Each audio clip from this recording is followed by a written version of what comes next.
ating Panginoon. At kahapon din po, pinagdiriwang natin ang kapistahan ng paglilingap sa ating Panginoon. Ito po ay naghanda at patuloy na naghahanda sa atin para sa mga susunod na mga linggo, sa mga susunod na buwan, ngayong nasa panahon tayo ng karaniwang panahon. Pagawa na hindi natin na ito ay karaniwang panahon, ordinary time, ordinaryo, hindi ibig sabihin ay pwede na tayo magtaglay na, mananahimik na lang, pero yung panahon ng karaniwan, ang ordinary time, ang karaniwang panahon, ay kaya tinatawag ng karaniwan o ordinaryo sapagkat dito tayo ipinapadala sa misyon. Ito naman yung dapat natin gawin. Kaya ordinaryo. Ito yung panahon kung saan ano ba yung mga dapat natin gawin sa araw-araw nating buhay. Yung mga maririnig natin sa ating mga pagbasa, ito yung mga palatandaan ng Pong Jesus Nazareno sa atin upang mabuhay bilang mga alagad niya. At ngayong araw na ito, ang mabuting balita ay napakasimple, straightforward sa kanyang mensahe para sa ating ngayong araw na ito. Na kung nais natin sumunod sa Panginoon, nangangailangan na may iwan tayo. Kung lubos natin sumunod sa Panginoon, nangangahulugan na may iiwan tayo. May iiwan tayo, hindi dahil hindi ito papahalagahan, kagaya ng ginawa nila Simon, ni Andres, ni Santiago, at ni Juan.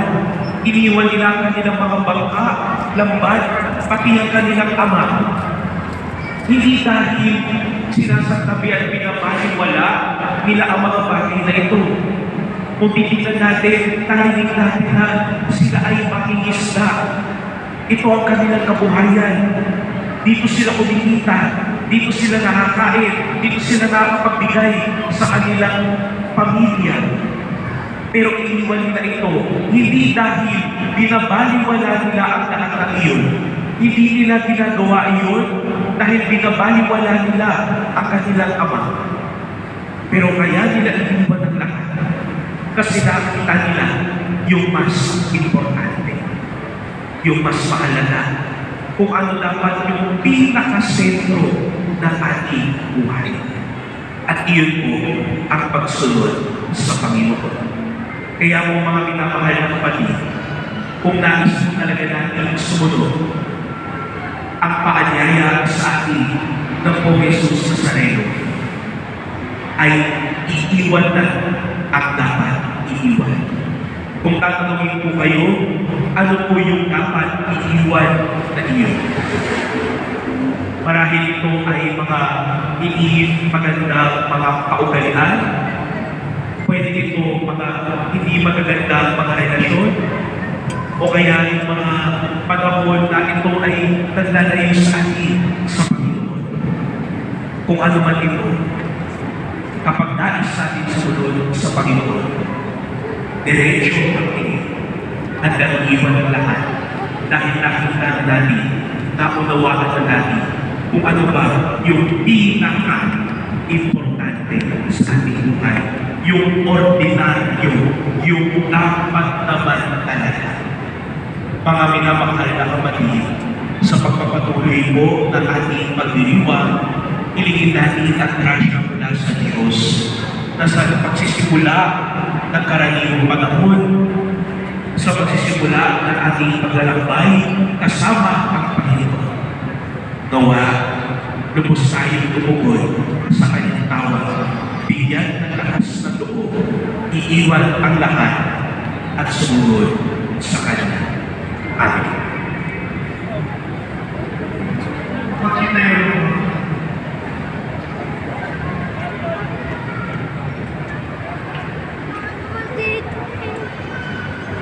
Minamahal ko mga kapatid bilang bayan na hinirang ng Diyos, iluhog natin sa ating Ama ang pangangailangan ng lahat ng tao.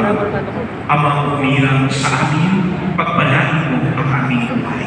Amang umirang sa amin, pagpalain mo ang aming buhay. Ang mga pastor ng simbahan na tinawag ng Diyos upang mamalakaya ng mga tao, naway makaharap sa mga hamon ng pagbabago sa pamamagitan ng pagpapahayag ng Ebanghelyo. Manalangin tayo. Amang umirang sa amin, pagpalain mo ang aming buhay. Ang mga misyonero, naway maging mga mabisang tagapagpahayag ng Ebanghelyo sa pamamagitan ng pagsaksi sa kanilang buhay. Manalangin tayo. Amang umirang sa amin, pagpalain mo ang aming buhay. Ang mga hirang ng Panginoon sa paglilingkod sa Kanya, naway bukas loob na makatugol sa Kanyang tawag. Manalangin tayo. Amang umirang sa amin, pagpalain mo ang aming buhay.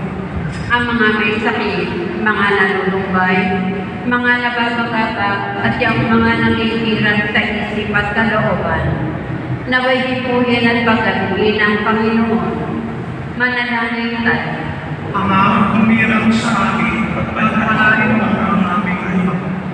Ang ating mga mahal na yumao, naway mabuhay sa kapayapaan ng Panginoon. Manalangin tayo sa Panginoon. Amang umirang sa amin, pagpalain mo ang aming buhay. Sa ilang sandali ng katahimikan, ating ipanalangin ang iba pang mga pangangailangan ng ating pamayanan, pati na rin ang ating pansariling kahilingan. Manalangin tayo. Amang umirang sa amin, pagpalain mo ang aming buhay. Panginoong Diyos, gawin mo kaming karapat-dapat na isakatuparan ang alinmang gawaing nais mong gawin namin sa pamamagitan ng lakas ng aming Panginoong Yesu Kristo. Amen. Magsiupo muna.